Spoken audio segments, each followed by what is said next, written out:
excused. Monty Castaneda, excused. Is Harold Miller, Marco Carrion, or Elise Field here? Okay. Jackie Giglione, no, excused. Melissa De Valle Ortiz. Presente. Monica Major. Tom Dowd. Here. Gideon Bunkley. Karen Eason. Jack Erdos, Matthew Eugene, and Joseph Ferreras excused. Helen Foreman Hines. Joe Gagliardo. Tessa Hackett, here. Greg Hambrick. Here. Oh, you're next. Helene Hartman Kudnowski. Barbara Sherman excused. Anthony Jones excused. Melinda Katz excused. Sasha Fessler. Here. From UJA. Is Aisha Hernandez or Rosanna Davis here? Jessica Ackerman. Here. Jessica Mates. Marilyn Mosley. Here. James Odo, Robert Oliva, excused. Dr. Patel. Yes, please. Taj Berlian. Present. Oh, fine. Okay. Hold on one second. Taj Berlian. They didn't change anything, they just changed it from 3 to state 6. Joe Pierre. Joe Pierre, are you here? Good morning. Good morning. Tamika Robinson. She's not here. Christian Rodriguez. Here. Stephanie Lane. Dahlia Soto. Peter Weiss and Vera Williams excused. Bernice Williams Johnson. Right here. Okay.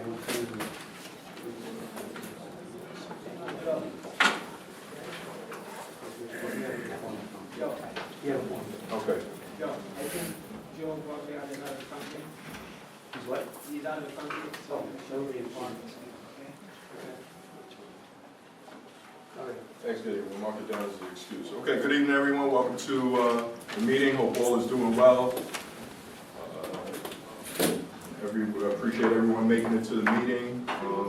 We're going to move forward with the agenda. We don't have the mic today, so hopefully you can hear me all.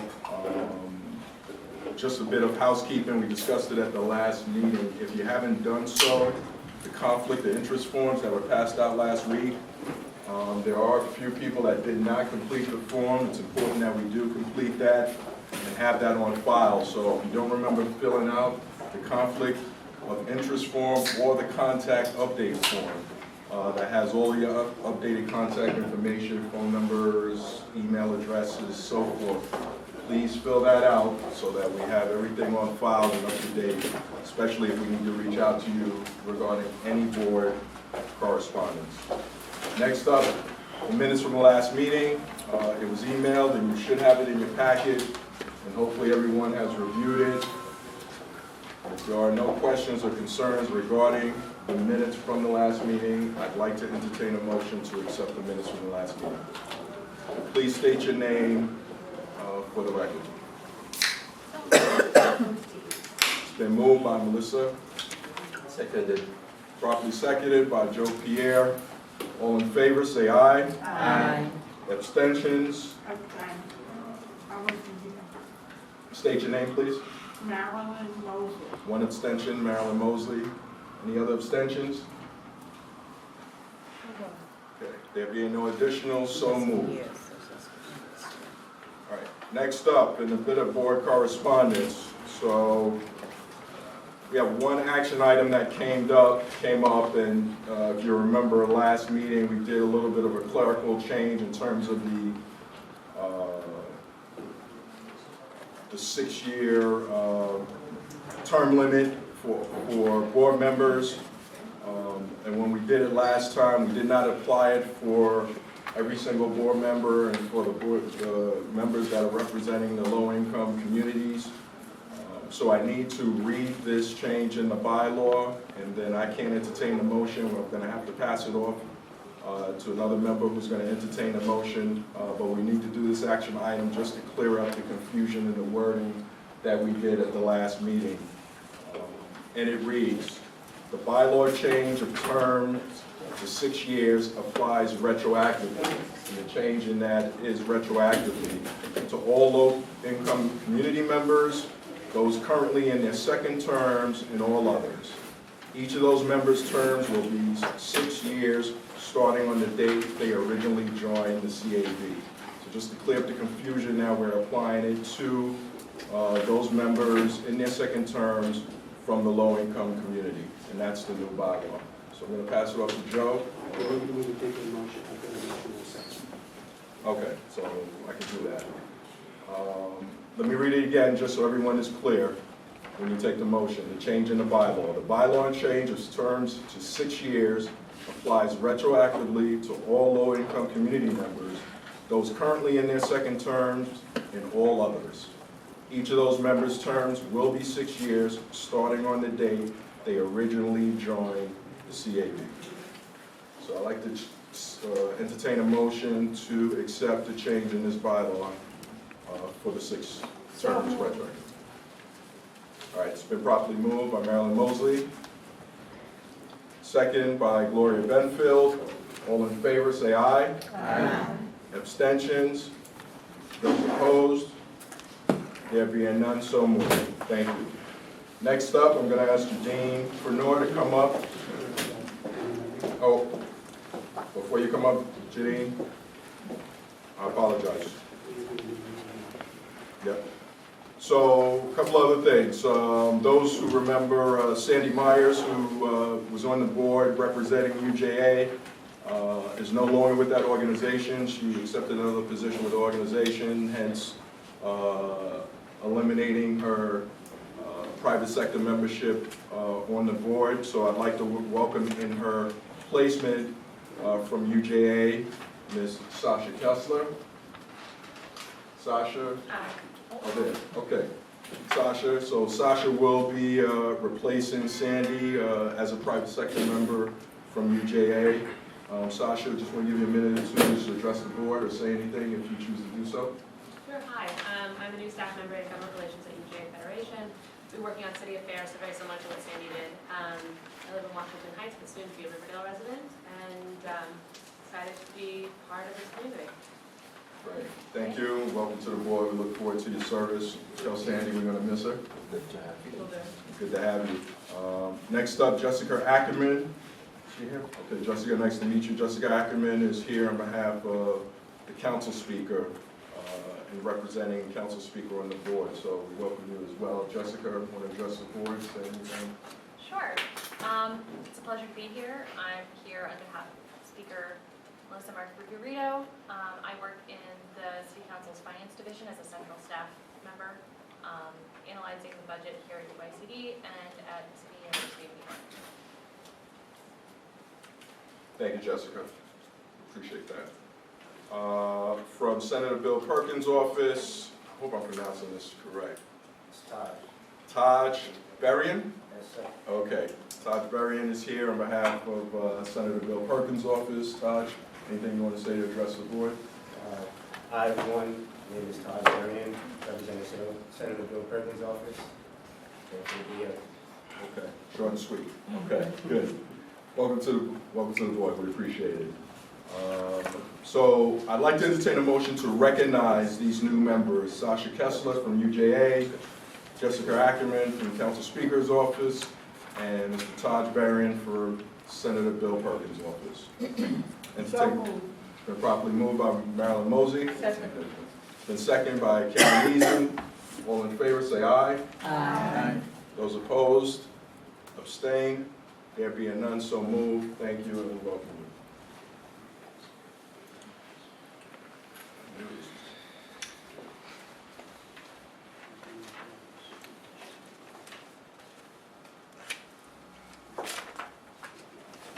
Oh, she is here? Okay. So we do have a new representative for the Manhattan and Staten Island chairs, and I'd like to recognize her now as she came in, Maria Tavares. Okay, am I pronouncing your last name correctly? All right, Tavares. So she's here to represent the Manhattan and Staten Island chair. So we appreciate it. Want to say anything to address the board?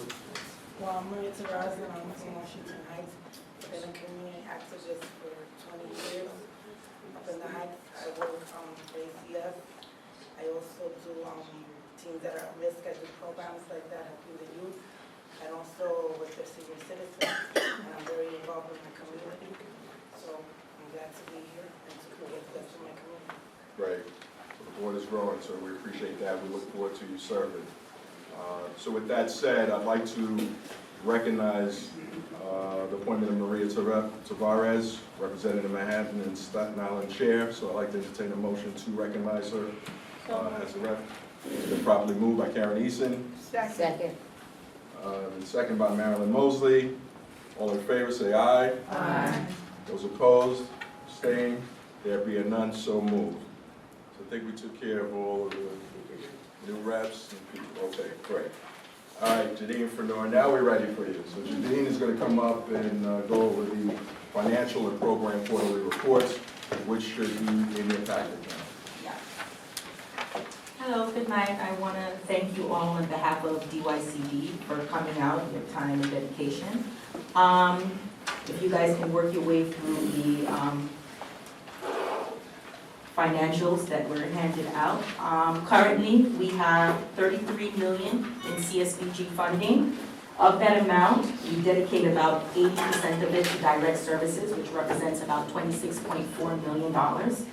About 5% goes to other contractual services, and $4.7 million, which represents approximately 14%, goes to personnel services.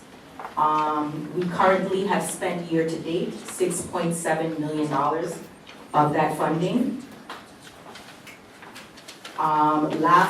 When we met, we spent approximately $3 million, and so there has been some increase and some movement since then.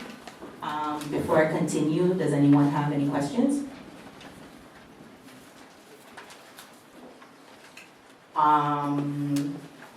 Additionally, I want to mention that we generally spend about 96 to 98% of the funding by the end of the year, so I know Jess is here. I'm speaking to my colleague here because she calls me with a lot of questions, and I know it's such a large number and such small spending, but generally it's kind of systemic throughout the agency, and so spending is a little bit slow in the first 6 months, but it definitely ramps up, and I can assure you that we spent a great number, a large number of it.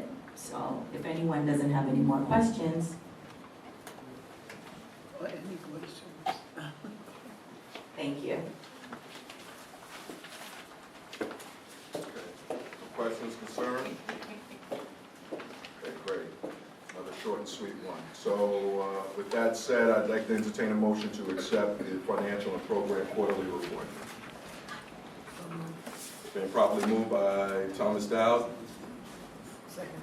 And second, state your name for the record, please. Bernice Williams. Bernice Williams. All in favor, say aye. Aye. Those opposed, abstained, there being none, so moved. Thank you, Janine, for that presentation. Somebody say. I'm sorry, one abstention? All right, so let's go back. One abstention, Marilyn Mosley.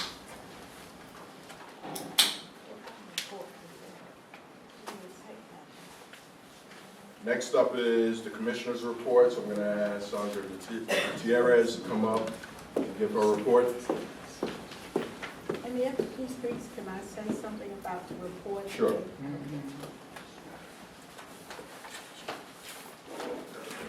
Do you want to do that now? Rather before the presentation? So Sandra, just give us a minute. Okay, all right. I think that it's important for us, and that means all of us, to understand a budget, when we see one. And for someone just to stand up and read some numbers that are on a piece of paper, and there's no breakdown, and we can't see what's really going on and how the money is spent, you know, it's just not helpful, which is why I abstain. Okay. So, my understanding, right, Joe, and you can correct me, is Why that, don't you come to the mic? sorry. My understanding is that this is presented to this handout here is presented to everyone before time, which is why I was kind of suggesting we should probably take a look at it. And if you wanted to know any of the details in here, I am certainly happy to. That's why I kind of stopped and said, if there's anything, I generally, or my colleagues generally come in, we talk about what the overall budget is, right? How much is dedicated to CSVG. And then we break out how much is dedicated to each component, and we can talk more about spending if you would like. So I'm not sure what level of detail that you want, but I'm definitely here to answer any concerns that you may have. Normally, you should have a chart that has all the breakdown by subject areas, Well, I and didn't then it see that. compares to the net last months. You've been getting that for the last year or so. For some reason, it's not in that. For some reason, what? We're gonna go get, we're gonna go It's in the packet. So, Yeah, she has it. That's right. You didn't know that? I think it's from last year. Is that attached from last year? What's the date on the packet? What you find out? Yeah, What's it's here? right here, it's right here. Oh, it's here, but it's kind of in the wrong place. Anyway. Yeah, but I found it. The document can you is show stapled her a together. copy and You if put she has the any old questions? one, you put the new one where the old one should go. So if you go to your packets, It's there. it's there, it's just in the wrong place. Go to your packets, and then, it's like, with the agenda, go down about 5 pages after the minutes. And then there's this kind of stuff that was attached to the minutes, right? That's why I kept looking The for it. minutes, And we get this thing email. right here. Right here, there it is. These are right here. So when you go after this pages like this, then you open up this thing, it's in, normally it's in color and it's separated from this. This is supposed to be a record from last time, so we had to fix the record from last time. This is the current one that Janine was talking from. Yeah. So if you want to look at it now, Right. see where it says November 12th in the top? Mhm. That's what you should have received separately from the minutes. And I just want to FYI everybody that the board really did make a change last year because there was so much information the last time that we thought it would be easier if we just broke it down and made it even simpler. So that it would be easier to follow because before I think it was like a 4-page report. Right. So we were like, no, let's make Trim it it as down. simple as possible. And so that's what ultimately ended up happening, and that's why, I mean, there's certainly opportunity here for you to ask a And, question. and the only thing that we need to get back to that we started, which was a suggestion of the executive board, was also to have some comparative information. But that's the second. One That's of the the- second. That's the second. Right. Yeah, that. And I think, and to Melissa's point, it's sent out in advance so you can digest it, because these are, sometimes difficult numbers to look at. Right. But I think in hindsight also, maybe just for the purposes of the meeting, because we don't want to spend all meeting really kind of going into every single detail of the statistics and the finances, but we can go over high-level stuff. Maybe if we can get it up on the screen, similar to what's here, just so everybody's looking at it on the Okay. screen as well. It might be a little easier to look at it, but the purposes of sending it early is so you can Right. look at it Yeah, right.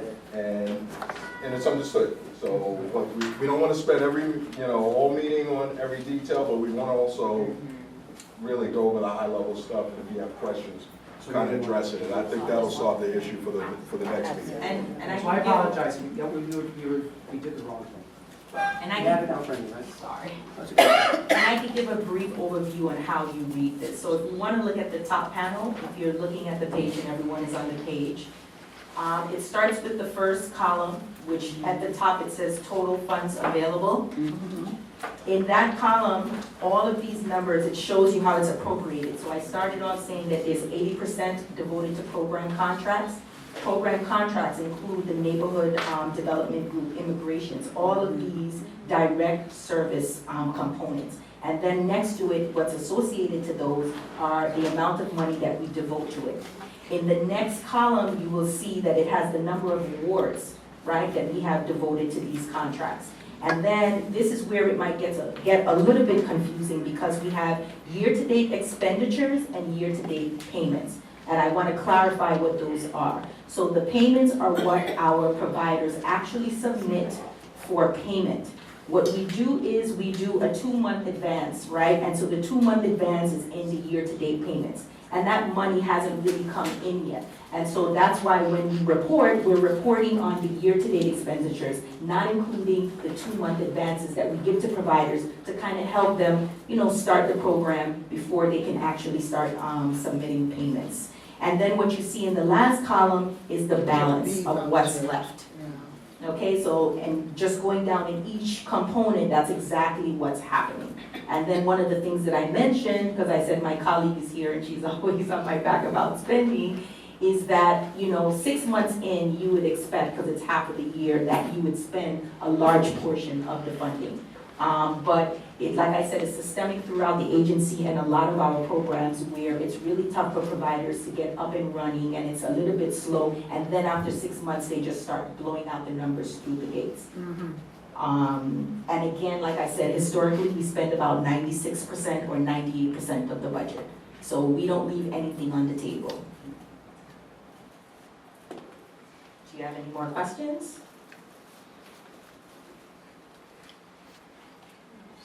Fine, okay. And again, we're here. I don't ever want to make it seem that it's rushed.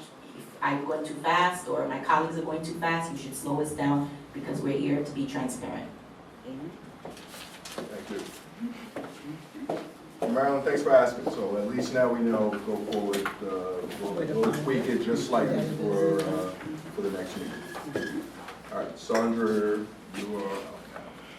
I am. Thank you, Marilyn. We really need people like you. Really do, because you pay attention, and that's exactly why we have boards like this. So, thank you. That's exactly what we want to see in the community boards. We want to see people asking questions, and most of the time it's a great answer, but sometimes it's not, and you're the people that make that happen. So, thank you, Marilyn. Greetings from our commissioner. He is not here this evening because he's at a town hall meeting with the mayor, but wishes you well, wishes you a happy Thanksgiving because he won't see you. And is anybody as happy as I am about Thanksgiving? Yes. I'm so happy. You guys don't know. Well, everybody knows I love to eat anyway. On to what I'm supposed to do here. So, recently, most of you know, or all of you know, that mission statements are profoundly important to organizations and agencies. And so we have embarked recently on revising our mission statement for BYCD. I've been leading that charge, and we've been doing all kinds of creative thinking so that a lot of the language really reflects all the stuff that we do on community development side, on the community building side. So the current statement doesn't do that so much. So we've been rounding that out. I think we've come up with a statement that feels like everybody's going to be satisfied with it. We are going to introduce it to different groups. We have introduced it to different groups internally, and we'll be introducing it to you in January. So that's really exciting for us. The next thing I'm going to talk about is the needs assessment. How many of you were part of the needs assessment the last time around? Raise your hand. You were? Okay. So you know that the needs assessment that you guys create, design, and develop and implement is really important to the work that you do here. It's almost like your job description, if you will, right? That everything you do from now until the needs assessment goes out is really about you getting the needs of the community as clearly as we can get them, so that then we can put out the next, when we issue our next RFPs for the NEDs. So what I wanted to tell you was that we are starting that now. You're going to have a lot of conversations, sometimes in this meeting, sometimes at your community meetings, and that you'll be getting some information. We'll be introducing some information that may or may not have anything to do with the assessments, but that you will find useful because you could use them as models. So we found, if you look at, there's a little booklet in front of you, right? Look at it there. It's a resource, right? And this piece was done, can I borrow yours for a second? Sorry. Okay, so this thing was done by the Citizens Committee, and it's a great little book. They have another book that's much thicker and has a lot more information. But if you turn to the first page of it, turn to that first page, and you'll see the overall risk ranking. Look at the risk ranking, and it tells you all the way from the lowest risk, meaning that those communities are not and as much risk as the ones at the bottom. Look at the bottom ones, where it says highest risk. Yeah. Look at the communities. It's Brownsville, it's Concourse, Highbridge, University Heights, Morrisania. A lot of them are in the Bronx. But if you go up to the moderate list, you'll see other communities in there. This is the kind of stuff that we need to be looking at and studying, so that when you do your assessment, you'll want to take note of what happens here. Now, when you look at this little booklet, you'll also see there's one page for each of those neighborhoods. So I didn't want to just give this to you, and then you take it home and put it away. It's really instructive to what you're going to do next on your needs assessment. Does that make sense? Yes. Good, I'm glad. Okay, so along with the needs assessment, DYCD is gonna engage you in familiarizing you with the national organizational standards. And in January, we'll have a meeting on, so that we could review that. But maybe Mike Bobbitt will touch a little bit on that when he does his presentation next. The update on contracts. As you might recall that the last time I said that there were, the NDA contracts that we hadn't had NDA contracts in all the neighborhoods, that some neighborhoods didn't have proposals. Well, we're happy to say that all the neighborhoods have been covered, and there have been many providers who have stepped up to provide those services where we didn't have any. Actually, some of the staff has worked very hard to have those conversations with the providers that we knew that could step up. Finally, there's been another thing that the group, Joe's group has been doing, and it's this thing called meet and greet. So all the people that got funded through those contracts, they've been convening, and then they've been doing a meet and greet in those neighborhoods. And you might recall that when I first became the deputy commissioner, I said that we were going to start to put fire under these groups so that things could start happening, and people could start asking questions like Marilyn, and start these really great conversations, not just about the NDAs, but community building in general. Well, all of the initiatives, all of the things that we've been doing in the recent past have been setting us up to do all of that. So I'm really proud of the work that we're doing and that you're doing. Thank you so much for your efforts. And finally, this is the ending of my report, but I think Mike is going to be up next, and he's going to give you more detail about what we did last year and that report. Okay. Any questions on the commissioner's report? Okay, thank you, Sandra. If not, I'd like to entertain a motion to accept the commissioner's report. Been properly moved by Marilyn Mosley. Second. And second by Karen Eason. All in favor, say aye. Aye. Those opposed? Abstained? There being none, so moved. So before I move to operations, the chairman, executive, and committee reports, we did have one vacant slot on the CAB for a private sector member, and I believe that candidate has come forward now, and I have a letter. So for all private sector members that have been interested in joining the board, a letter has to come from their organization. So I'm going to read this letter before we go forward, and if the board chooses so, we can vote this candidate in before we move forward with any other business. So this is coming from UPS. Dear Mr. Hambrick, on behalf of UPS, I would like to express our interest in joining the New York City Community Action Board. UPS is a global logistics leader with more than 400,000 employees. Our company legacy spans 108 years, and what we do every day impacts every community in the world.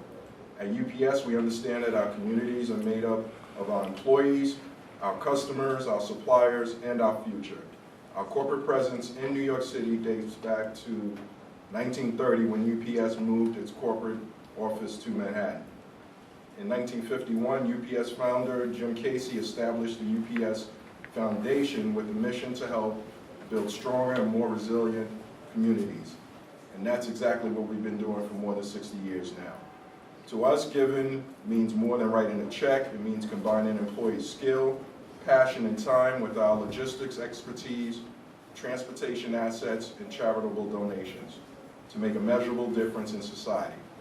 I believe that Laura James, who is the East Region Community Relations Manager for UPS, will make an exceptional representative on the CAB. Laura oversees all UPS community service efforts east of the Mississippi River. She's a native New Yorker committed to seeing her city develop and prosper. And as an alternate representative, Karen Francis, who is the Human Resources Area Manager, would make a terrific addition to the CAB. Also a Brooklyn native, Karen is dedicated and a passionate individual.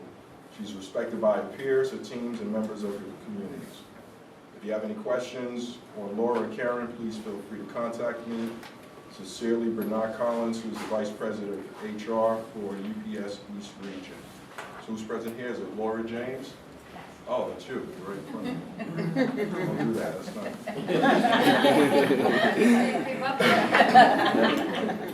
not. So Lauren, we welcome you. I want to give you the opportunity to address the board if you have anything to say in particular. Sure. Thank you very much, Mr. Hambrick. Again, my name is Laura James. Thank you so much for this opportunity. And I've been working with UPS for the past 21 years.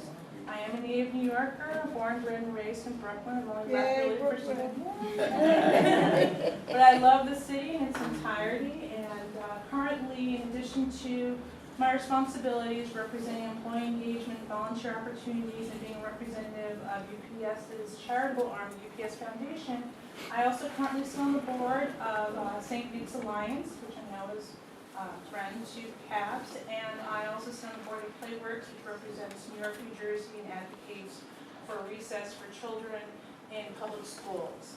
I think that this could be a natural partnership because UPS is a vital employer in New York City. We have over 20,000 employees just in the metropolitan area for this district area, and we're always looking to hire eager young people, so there's a natural connection here between youth employment and what UPS can do. And I'm also very proud to say that one of our strongest parts of our legacy is promotion from within. So we provide opportunity for people who come in at the very bottom of the company and work their way up. So I appreciate your consideration for today, and thank you very much. Great. Well, the letter in your background speaks for itself, so we appreciate that. And with that said, I'd like to entertain a motion to accept and recognize Laura James as a private sector member of the CAB. So moved. So moved by Marilyn Mosley, properly seconded by Melissa. All in favor say aye. Aye. Those abstain, opposed, there being none, so moved. All right, your peers voted you in. So thank you.